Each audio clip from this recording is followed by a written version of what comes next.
Hello students, class 11th accounts Rathi की book से हम सॉल्व करेंगे। हमने आज से ही शुरू करा है इसी वीडियो से।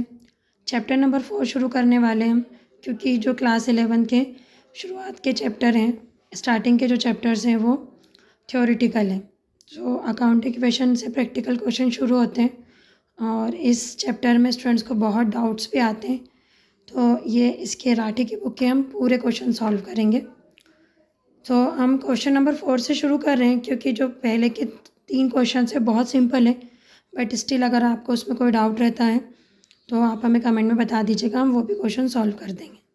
तो राठी बुक से हमारा पहला क्वेश्चन है चैप्टर नंबर 1 अकाउंटिंग क्वेश्चन का। क्वेश्चन नंबर 4 है, analyse the following transaction and show this accounting equation.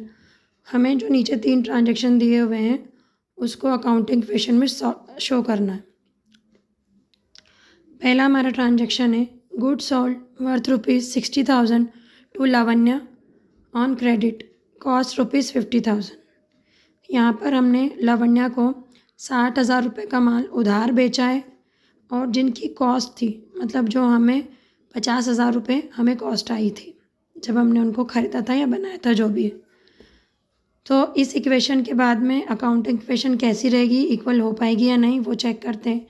तो ये सॉल्यूशन है। पहला है हमारा transaction, good sold worth ₹60,000 to Lavanya on credit, cost 50,000। आप जब भी क्वेश्चन को सॉल्व करें तो इस तरह पहले इक्वेशन बना लें। क्वेश्चन में कुछ 6 से 7 या मैक्सिमम 8 पॉइंट होंगे, तो आप पहले उसमें एनालाइज कर लीजिएगा। वैसे जब आप प्रैक्टिस कर लेंगे तो आपको अपने आप ये चीज़ें आ जाएंगी। तो हमारे पास असेट और लाइबिलिटी साइड होगी। Asset is equal to liabilities plus capital, ये दोनों इक्वेशन हमेशा बराबर होती है। असेट साइड में ये क्वेश्चन को पढ़ने के बाद में आपको समझ आएगा कि आपके पास में कैश है, गुड्स है एंड डेटर्स है। देखिए हम आपको बताते हैं, यहाँ पर हम गुड्स बेच रहे हैं तो गुड्स तो है ही, तो हमने गुड्स लिखा।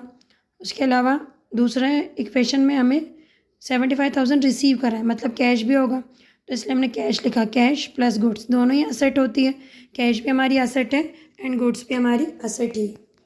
उसके बाद में लावण्या को हमने माल जो है वो उधार बेचा है, तो वो हमारी डेटर बन जाएगी, तो इसलिए हमने डेटर्स भी लिखा है। अगर लाइबिलिटी साइड की बात करें तो यहाँ पर हमें शॉप रेंट दिया हुआ है जो कि हमने पे करा है, तो शॉप रेंट लाइबिलिटी होती है, तो लाइबिलिटी आएगी। कैपिटल नहीं दिया है हमें इस क्वेश्चन में, बट यहाँ पर हमें जो बताया गया था कि 60,000 रुपये में हमने माल बेचा है, जो कि कितने रुपए का था, 50,000 रुपये का था। तो 50,000 रुपये का माल अगर हम 60,000 रुपये में बेचेंगे तो हमें 10,000 रुपये का प्रॉफिट होगा। और प्रॉफिट जो है वो हमेशा कैपिटल में जुड़ता है। प्रॉफिट कैपिटल को बढ़ाता है और लॉस कैपिटल को कम करता है, माइनस हो जाता है लॉस कैपिटल में से। तो इसीलिए हमने कैपिटल के साइड में प्रॉफिट को प्लस करा है। तो आइए हम ये क्वेश्चन को सॉल्व करते हैं। जैसा कि हमने 60,000 रुपये का माल लावण्या को बेचा है, हमारे पास से 50,000 रुपये की गुड्स थे जो कि कम हो जाएंगे, तो जो ब्रैकेट में अमाउंट होगी वो माइनस की होगी, तो हमने माइनस में लिख दिए हैं 50,000 रुपये गुड्स के कॉलम में। अब लावण्या को हमने माल उधार बेचा है, उसने हमको कैश पैसा नहीं दिया है, तो वो हमारी डेटर्स बन गई, तो इसलिए हमने डेटर कॉलम में कितने लिखे हैं, 60,000। अब इन दोनों को चेक करते हैं। 50,000 माइनस का है, 60,000 रुपीज़ प्लस का है। डेटर्स बढ़े 60,000 रुपये से और गुड्स कम हो गए 50,000 रुपये से, तो असेट साइड में डिफरेंस क्या आया, 10,000 रुपये प्लस हो गए। ऐसे ही अगर हम लाइबिलिटी साइड इसका इम्पैक्ट देखें तो 50,000 रुपये का माल अगर हम 60,000 रुपये में बेचेंगे तो हमें 10,000 रुपये का प्रॉफिट होगा। ये प्रॉफिट को हमने यहाँ पर कैपिटल के साइड में लिख दिया है। तो आप देखिएगा न्यू इक्वेशन में दोनों साइड 10,000 और 10,000 रुपये प्लस हुए। ओके, अगला हमारा पॉइंट है 75,000 रिसीव फ्रॉम अ डेटर। एक डेटर से हमें 75,000 रुपीज़ मिले हैं, तो हम क्या करेंगे, कैश के कॉलम में हमने कितना लिखा, 75,000 रुपीज़ बढ़ गए, तो हमने प्लस 75,000 कर दिया। वहीं हमें पैसे किसने दिए होंगे, जो हमारा कभी डेटर रहा होगा, तो डेटर से अगर हमें 75,000 रुपये मिलते हैं तो डेटर्स हमारे रिड्यूस हो जाएंगे, तो इसलिए हमने 75,000 रुपीज़ डेटर के कॉलम में से माइनस कर दिए। 75,000 रुपीज़ कैश में प्लस हुए असेट साइड और डेटर में माइनस हो गए असेट साइड, तो इसका इम्पैक्ट ज़ीरो हो गया।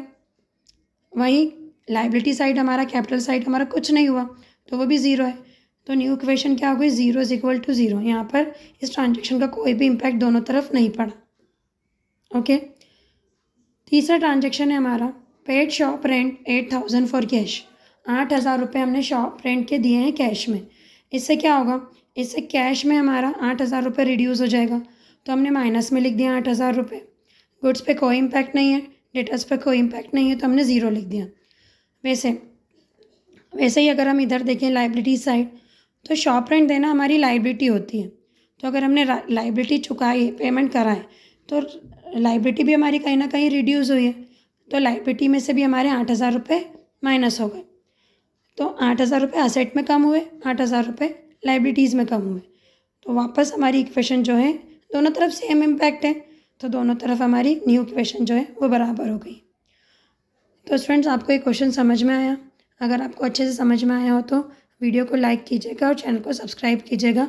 हम मराठी बुक का कंप्लीट सॉल्यूशन लाने वाले हैं, तो चैनल को सब्सक्राइब भी कीजिएगा और अपने दोस्तों में चैनल के बारे में बताइएगा भी, ताकि वो लोग भी अच्छे से पढ़ सकें। Thank you so much.